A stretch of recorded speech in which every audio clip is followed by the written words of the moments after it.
বাজারে সরবরাহ প্রচুর থাকলেও মোকামে ঘাটতির কথা বলে এক চক্র দেশি পেঁয়াজের পাইকারি ও খুচরা বাজারে কেজিতে ৫ টাকা বৃদ্ধি করে।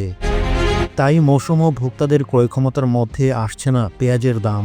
বাজার বিশ্লেষকদের মতে কয়েকদিন পরপর পেঁয়াজের দাম বৃদ্ধি পাওয়া অযৌক্তিক। এক শ্রেণীর অসাধু ব্যবসায়ীরা নানা অজুহাতে পেঁয়াজের দাম বৃদ্ধি করে।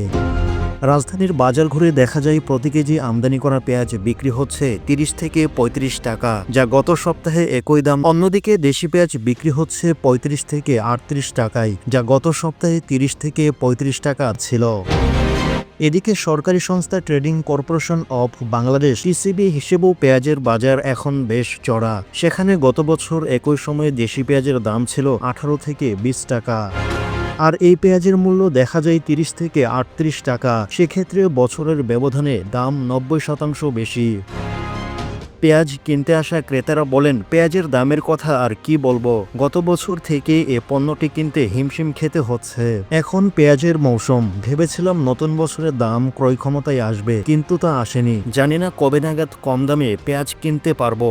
তিনি গণমাধ্যমকে বলেন, আশা করা যাচ্ছে ২-১ দিনের মধ্যে বাজারে দেশি পেঁয়াজ আসতে শুরু করবে, তখন পণ্যটির দাম নিম্নমুখী হবে।